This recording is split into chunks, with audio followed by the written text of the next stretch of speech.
The Resource Center for Human Rights and Civic Education, CHRICED, has condemned the economic hardships, wasteful spending, and human rights abuses that have plagued the country under the administration of President Bola Ahmed Tinubu. The Programs Manager of CHRICED, Armsfeee Ajanaku, made this known during a press conference to address the state of the nation in Abuja. Ajanaku, while calling on government to take immediate steps to address the economic and human rights challenges facing the country, urged citizens to demand better governance from their leaders. He blamed the government for the economic hardship experienced across the nation due to unfavourable economic policies. The people of this country are reeling from the severe pains and anguish that the administration of President Bola Ahmed Tinubu's many harsh, unkind and economically draining policies have inflicted. So far, nothing has changed to ameliorate the utter disaster of the former President Muhammadu Buhari's regime, which Tinubu's government is an extension of. And it appears to us that the incumbent president and his team have been hell-bent on using Nigerians as guinea pigs for experimentation in voodoo economics since taking office on May 29, 2023. This approach of experimenting with the lives of millions of Nigerians has led to worsening poverty. It has also multiplied the misery all over the land, even where some stakeholders may concede that some policies are necessary to address the deep-state issues in the country.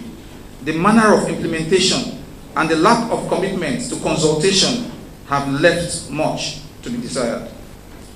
We saw this play out in the removal of fuel subsidy, where no consultations were made to prepare citizens for what was to come. The government put the cart before the horse by hastily removing the subsidy, only to start sourcing for solutions after the effects of the policy began to bite and impoverish citizens.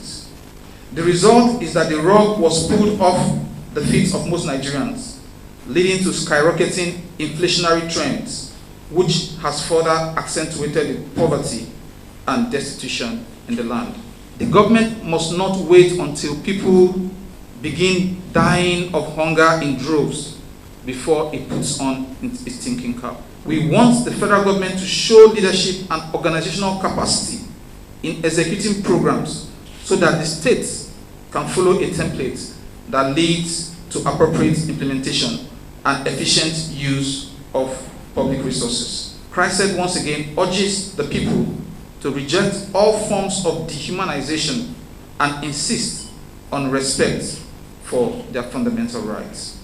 CHRICED strongly condemns the lavish, ungodly, and opulent consumption patterns that governments have continued to exhibit while Nigerians groan in hardships. CHRICED joins other Nigerians in expressing outrage about the National Assembly's infamous and insensitive decision to vote the sum of 68.52 billion for the purchase of sports utility vehicles, SUVs. CHRICED is also aware that the executive is also deeply immersed in the culture of wasteful spending of public resources. Therefore, we similarly condemn the recent unjustifiable provisions in the supplementary budget, which approved 7 billion to renovate the office of the president and the vice president, the residence of the president and the vice president in Lagos, and another 1.5 billion naira for official vehicles for the unconstitutional office of the First Lady. It is unfortunate that the supplementary budget has devoted billions to fund the tastes and luxuries of top officials in the executive, while the Nigerian people are abandoned. As the politicians engage in the destructive venture of frittering away scarce public resources, another reality that stares the country in the face is the fact that Nigeria's foreign debt is projected to rise further to about $51 billion. This comes as recent reports make it clear that President Tinubu has again requested approval to borrow additional $7.8 billion and 100 million euros as part of his 2022 to 2024 borrowing plan. CHRICED believes that only sustained citizen pressure and accountability demands can compel the decision makers to do what is right.